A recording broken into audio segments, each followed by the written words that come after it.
What are 5 sets should you avoid when collecting for that long term? It's a question I get asked a lot, so let's answer it. How's it going, guys? Welcome back to the channel. Now today we're actually going to do an interesting one. We're going to take a look at 5 sets which are not that great to buy for the long term. Now I get asked a lot, like, Jace, what should I not buy? You know, I feel like I want to buy some stuff, I'm getting into it, I'm coming back into the hobby. What should I be picking up? But they're like, what should I not be picking up? That is the main question. And it's quite interesting. Now, I always say, buy what you like. Now, you could like something completely different to what I would like, and that's absolutely fine. In my opinion, you can't go wrong with buying something you like. Simple as that. It can be a good investment, it can be a bad investment. It doesn't matter if you like it. That's my first thing.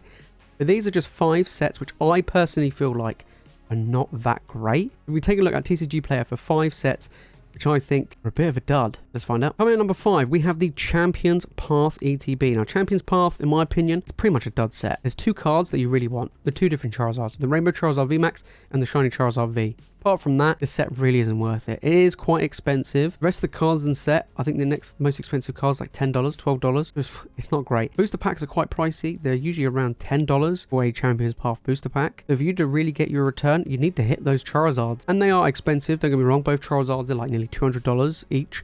They're really, really high. But, you know, the ETBs have really, look back a year. They've been sitting around $100 for literally the longest time ever. They haven't really, you know, climbed. Even before then, they didn't really do much. It's a set that's kind of stagnant. It's kind of plateaued. It's kind of just sat there. Isn't really climbing much. Now, it might go up. You know, who knows? 2023, it might decide to just completely shoot up to the moon. I don't know. But in all honesty, from what we've seen already since its release, it hasn't really done much. Whereas other sets have climbed. I mean, even Rebel Clash has climbed. You know, I was looking at putting Rebel Clash in this list. I was like, it's actually doing all right. In all honesty, it's a terrible set to open, but still booster boxes are going up, so it's doing pretty well. Whereas Champions Path, it's pretty bad. I mean, over here in the UK, you can pick one up for £80, and I think it's still been £80 now for over a year. Hasn't really dropped, hasn't really climbed. It's just stayed dead still. You get 10 packs in there, cool. You get a really nice promo. Pretty good, but that's about it. I mean, again, if you don't pull those Charizards, you won't get your money's worth. So in my opinion, it's not great to open for the long term. Next, we have Vivid Voyage. Now this kind of hurts me because I actually really like Vivid Voyage. I think it's a great set to open because you've got a subset in there with the Amazing Rares, you've got the Rainbow Chonkachu, but the set's kind of done nothing. Now, Vivid Voyage was a set which I was investing in. I'm not gonna lie, I was investing myself earlier on, you know, I would say not only on this year, but back last year, I was actually picking up booster boxes and keeping hold of them. And then I started to see them getting reprinted and they kind of sat still and they didn't really do much. I was like, you know what, I'm just going to sell them. So I don't have any more in my collection. I just sold all my Vivid Voyage boxes because they haven't really done much. Let's go back a year for Vivid Voyage. This booster box, this set, has just kind of sat steady around the 120 mark, bouncing around 120, 130 for the longest time. And it will eventually go up, as they all will. But again, it's just a set that's kind of just sat there. Apart from Pikachu, there isn't really much else in this set again, which is worth a ton of money. And that's a downside. That is a problem with this set, in my opinion, is the fact is that it just sits there. It doesn't really do much, in my opinion. Now, I do feel like, you know, the chase is real for the Chonkachu, and that does hold that little bit extra value. You know, the subset with the Amazing Rares is pretty cool, but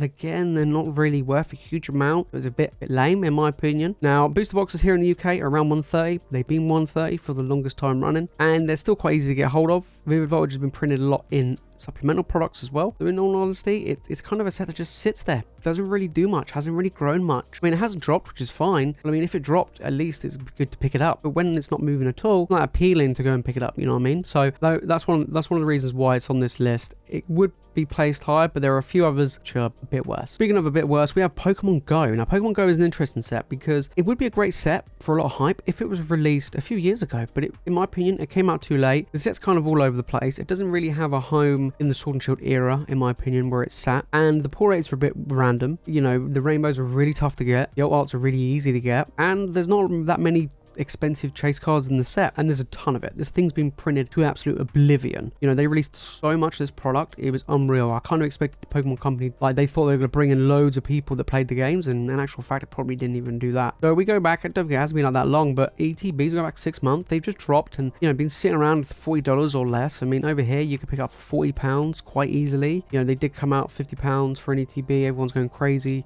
Let's pick it up. I did as well. You know, and a lot of people are like, actually, this isn't really great. You know, it's quite cool, but then it died off really, really quickly. Unlike Celebrations, you know, Celebrations came out roughly the same time last year.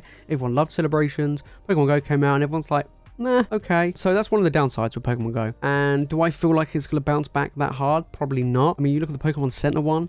That ETB hasn't really sold out anywhere. I mean, a lot of people picked up at the beginning. They were like, actually, this isn't very good. It's a shame. It is a massive shame, but I do feel like if this came out a few years ago, this would have been an absolute banging set. But yeah, it's a bit lackluster. Pull rates aren't very good. Cards aren't very memorable. I mean, the art Mewtwo's very nice. You know, we have the Radiant Charizard and stuff, but they're not really worth much. They're not hard to pull either. So that really makes it less appealing. That's great to have in your collection, but I always say if there's a chase card, like a real chase card, then it pushes the value of the set long term.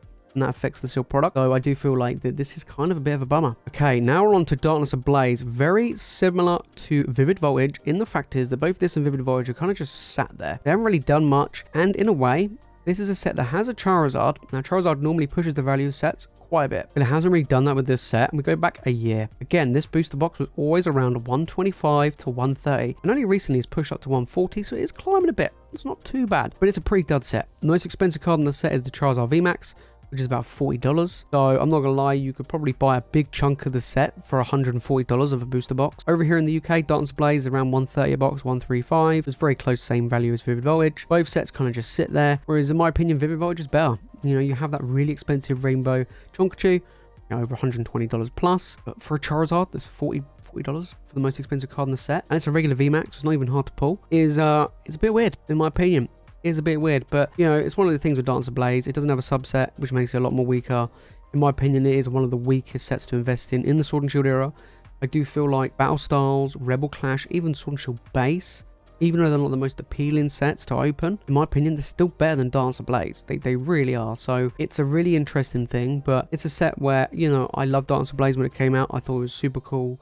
You know, amazing Charizard, great cards in the set. Pull rates are tough, it doesn't have a subset. You know, booster boxes are really stagnant, doesn't have a great chase card, so not the greatest in my opinion. Alright guys, before we get into the last and final pick, if you enjoyed this video, make sure to smash that like button and make sure you subscribe for more Pokemon content just like this one. Let me know down in the comments, which set do you think is a bit of a dud, right? What set do you think is kind of bad just to invest in, to buy, maybe even to open? Let me know down in the comments guys, because in my opinion, I think Rebel Clash is a terrible set, but booster boxes are going up, so I can't fault the data on that one, unfortunately.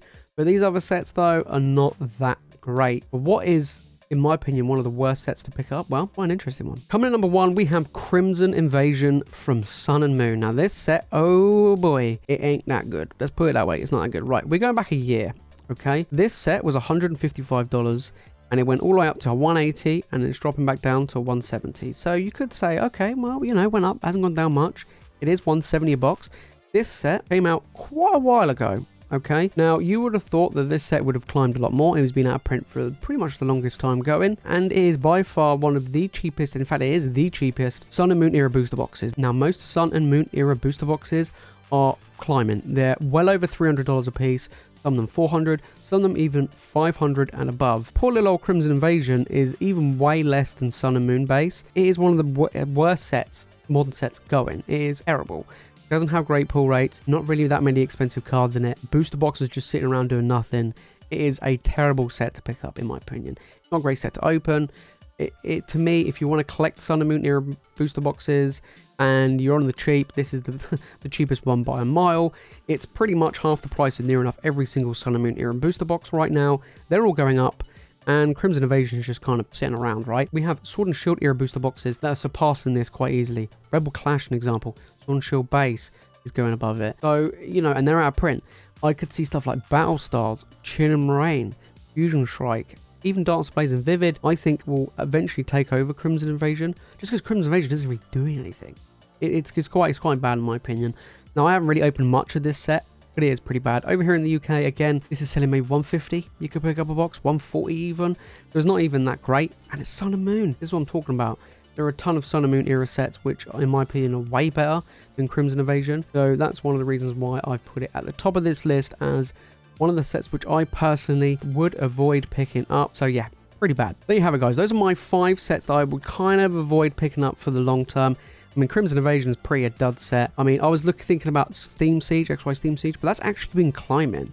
So I can't, again, like Rebel Clash, I can't fault it. But Crimson Invasion, you're pretty much a letdown.